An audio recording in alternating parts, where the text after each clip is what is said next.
Stone slate get. The most important thing to prepare for winter was food. Unlike Japan, there weren't supermarkets open every day of every year. Barely any crops could be grown or harvested, and the market would barely open due to the weather. If you didn't want to starve to death, you had to prepare ahead of time.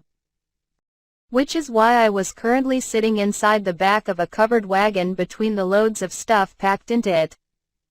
It all started when Dad woke us all up at the crack of dawn. "Alright, we're going to the farm today. Everyone ready?" No, of course not. What the heck's going on?" I rubbed my sleepy eyes and glared at Dad, but Mom and Thule both nodded enthusiastically with big happy smiles. I was the only one not understanding. "Oh, right. Mine was sick when this was decided, so she might not have heard about it." Mom clapped her hands together and both Thule and Dad nodded in agreement. It felt like I was being left out and excluded from the rest of the family, which didn't feel great.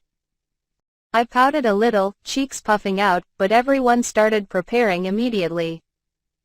They didn't seem to have the time to worry about me. "Anyway, we need to keep warm. I remember you getting a fever last year, mine," Mom called out to me while carrying stuff down the steps. I was in the middle of changing clothes since, given that they wouldn't let me stay home alone, I had no choice but to go along with them. Why are we going to a farm in a far-off village, anyway? I had intended to walk at least part of the way to the village in order to build up strength, but I was so excessively slow that Dad got frustrated and put me in the wagon. There really wasn't any space for me, so I huddled into as small of a ball as possible. In the wagon there were several barrels of varying size, plenty of empty bottles, string, cloth, salt, and wood. It was all important stuff for what we were doing at the farm, probably. Wait. Am I the most useless thing in this wagon? Dad was pulling the wagon from the front while Mom and Thule pushed it from the back. It kind of felt like I was being serious dead weight, which again made me feel bad. Mom. Why are we going to a farm? There's no smokery in the city, remember? We're going to rent the one in the nearest farming village. We're going to smoke meat? That reminds me, we bought lots of meat at the market. But I feel like she already boiled or salted most of it. There's that much left?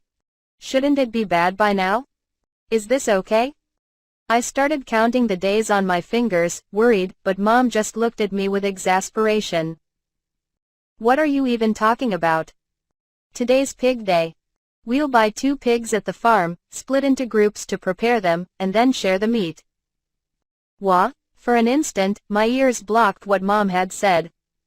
There was a brief but clear time lag between me hearing that and the noise reaching my brain, and when it did, I started to tremble. Pig day? What? The day when we and our neighbors gather together, butcher a pig, salt it, smoke it, and make bacon, sausage, and all other sorts of meat. Goodness mine, don't you remember last ye? Actually, you got a fever in the cart on the way there. Honestly, I want to get a fever this year too. At least then I won't have to watch it happen. Mom, didn't you buy a lot of meat at the market a bit ago? You should know that wouldn't be enough. In fact, that was just extra meat to supplement the pigs. I had thought she bought more than enough meat before, but apparently it was all just extra meat, not even the main event. I couldn't even imagine just how much meat was necessary to last the winter. In sharp contrast to my depression over being unable to avoid seeing pigs get butchered, Thule was wearing a bright, full smile as she pushed the cart. There's lots of fun stuff about today.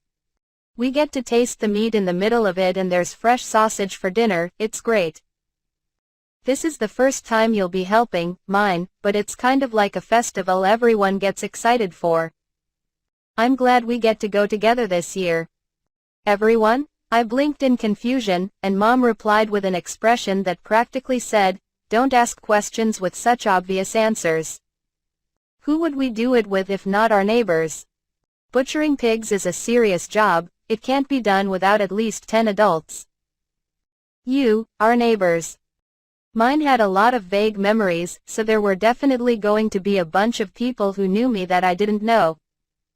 Not only would dealing with them be a pain, but we were going to be butchering a pig on top of that. Just remembering what I saw at the market was enough to make a chill run down my back. I don't want to go. What are you talking about? We won't have any sausage or bacon all winter if we don't go. We needed the meat for the winter, so naturally they wouldn't turn around even if I said I didn't want to go. I had to participate no matter how little I wanted to. I sighed, depressed, and soon our cart reached the southern gate of the outer wall. Wait, Captain? Aren't you late? Everyone else passed through a long time ago. Yeah, I figured. One of Dad's coworkers called out to him as we passed through the gate. Apparently, our neighbors had left for the farm a long time ago. Stay safe. A younger-looking guy who looked like he probably liked children waved at me, so I waved back. Polite decency was important in all things. Woo! The moment our cart rumbled out of the small tunnel that was the southern gate, I let out a tiny cry of surprise. It was the first time I had left the city walls since becoming mine. To be honest, I hadn't expected things to be so different outside. First of all, there were no buildings. Inside the city was a tight, never-ending cluster of buildings, but the second we got outside of the gates, there was a wide road with only about 10 to 15 shacks strewn about. On top of that, the air was nice. The more open the air, the more the smell of waste was diluted, I supposed, and for the first time in a long while I remembered that air could taste good. There were no tall walls to block all the smells inside. I looked around and saw a field of crops on one side of me and a forest of tall trees on the other.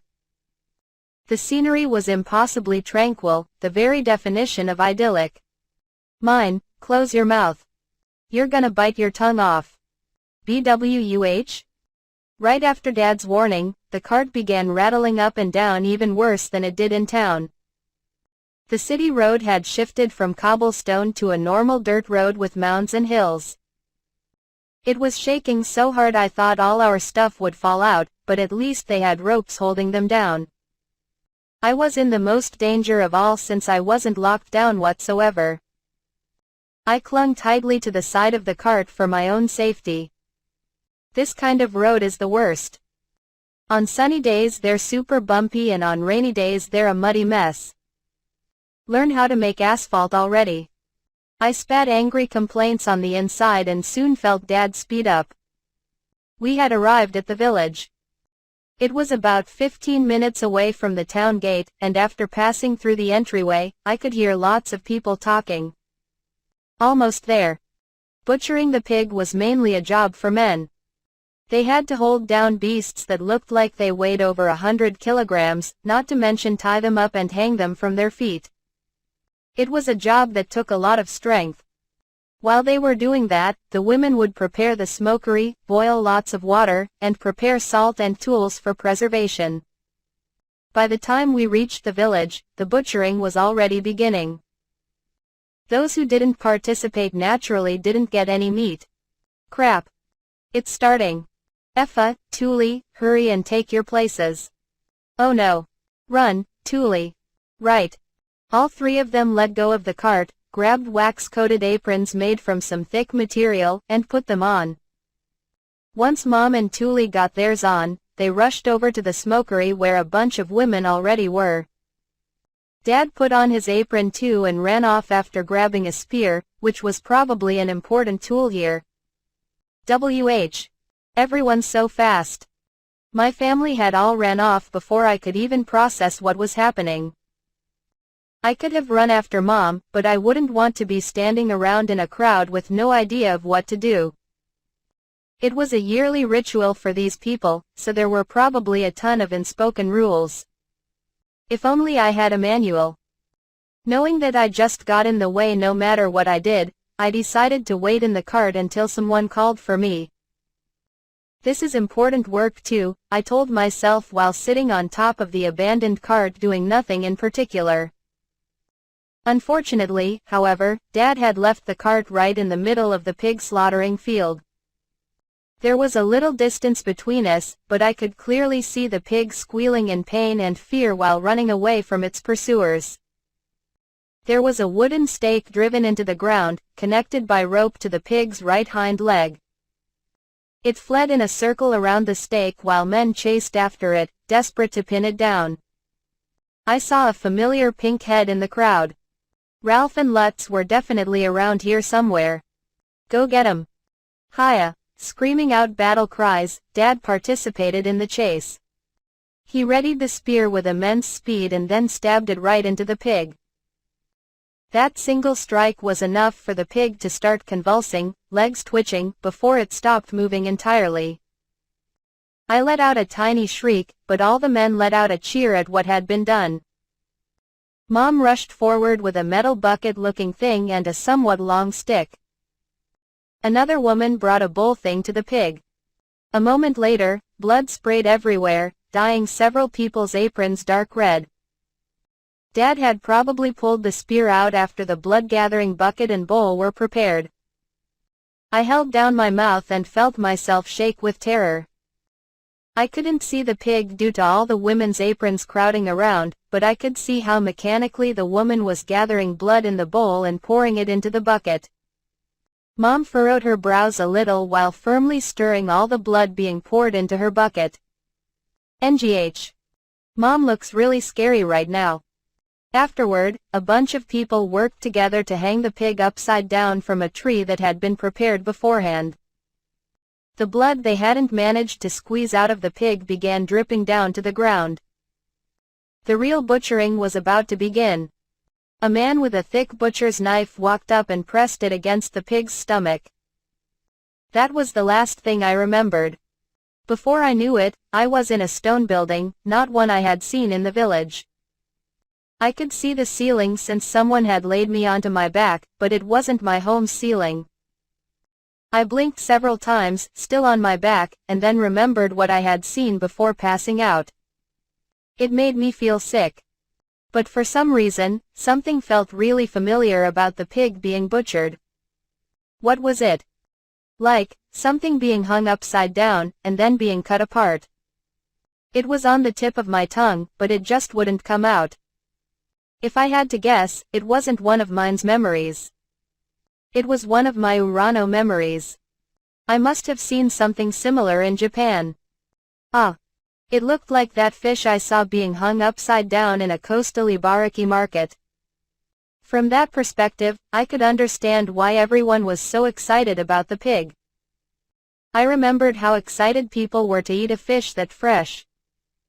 Well, I can understand, but it's still a bit emotionally rough for me. I mean, the fish didn't scream in pain like that. It didn't gush out blood. Goo, so gross. I rolled over, holding my mouth, and fell right off what I was lying on.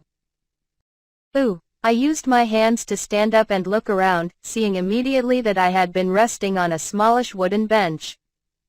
There was a burning fireplace nearby, so it wasn't cold. But nobody was around, and I couldn't hear anybody talking. Oh right. Where am I, anyway? The moment I decided I needed to figure out where I was, a soldier peeked into the room, maybe due to having heard me fall. Oh. Finally awake, huh? Mr. Otto? I let out a sigh of relief, glad to see someone I knew. A stone building with Otto inside could only mean that I was in one of the gate's waiting rooms. My anxiety melted away after I learned where I was. That means you remember me, right? Otto looked visibly relieved that I remembered him. That made sense. I was a child on the outside, after all. He definitely thought that I would have started crying if I saw someone I didn't know. I could never forget you. I mean, you're the first man of culture I've met in this world and my future teacher. How could I forget? I mimicked the chest-tapping salute, to which Otto laughed a little and rubbed my head. The captain rushed back here with you in tow. He said you collapsed in the cart. He'll be back as soon as he's finished with what he needs to do. I didn't know how long it would take to butcher a pig, but they had to prepare the meat afterward too, so I couldn't imagine it would be over soon. Thinking about it, Thule said we would get fresh meat for dinner.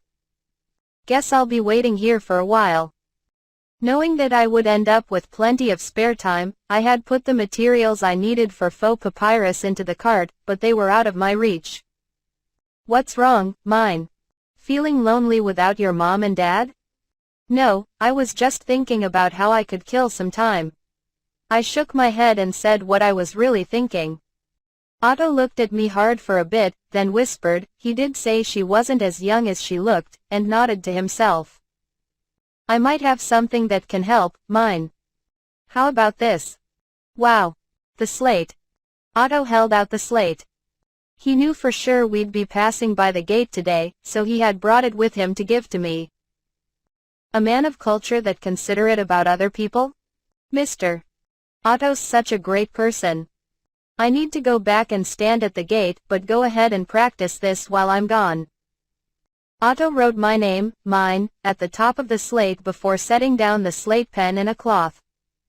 He then left the room. I hugged the slate with one arm and waved Otto goodbye with the biggest smile of my life before dropping my gaze back down to the slate. The best way to explain it was to call it a mini chalkboard about the size of an A4 piece of paper. A dark, thin stone set into a wooden frame. Both sides could be written on, and one of them had lines for practicing letters on. The slate pen was a writing tool specifically for slates, and although I could tell it was a thin stone from a touch, it looked entirely like a thin piece of chalk. The somewhat dirty cloth was a way to clear off the slate. It would probably do a good job, given how the letters Otto wrote got a little blurry just from me hugging the slate. My heart's beating so fast. I put the slate onto the table and held the pen. Just gripping the slate pen like a pencil made my heart race. I started off by copying Otto's letters, none of which I recognized at all. I was so nervous writing the first letters of my second life that they all ended up twisted and shaky. If I were in Japan, I likely would have shaken my head and wiped them away immediately to try again. But it had been so long since I had seen letters that I couldn't take my eyes off them. I was so happy. I took a deep breath, exhaled, wiped the letters away with the cloth next to the slate, and tried again. Things went a lot better the second time. I wrote my name, erased it, wrote it, erased it. When I got bored of that, I wrote little poems and song lyrics in Japanese, then erased them, then wrote them, then erased them. This is bliss. I never would have thought that writing letters could make me so happy. Despite being near the furnace, the waiting room was so drafty that after spending hours playing with the slate and waiting for my family, I caught a cold in record time and ended up in bed with a fever. You still have a fever, mine, so stay in bed. No getting out. Okay. My parents busily walked around, in and out of the house, as they carried root vegetables into the winter storeroom. Thule was in the kitchen making jam out of fruit and honey that she had gathered herself. In this world, all it took was a sweet scent drifting through my home to make me happy. While they were in the middle of stashing away beer and the prepared pig, Thule brought me my soup lunch. I put aside my stone slate and took the whole tray from her. Sorry, Thule. Seriously. This is a real pain. What? Didn't you promise not to say that? I never promised that. I mean. Okay, you didn't promise that. But isn't it still like an unspoken promise? While everyone else was exhausting themselves preparing for winter, I was lying in bed and playing around with the slate Otto gave me, practicing my name and having fun writing in Japanese. But I really wanted a book that would preserve writing permanently. If writing some letters was all it took to get me this happy, I figured reading a book would make me absolutely ecstatic. I needed to hurry up and get healthy again so I could make paper.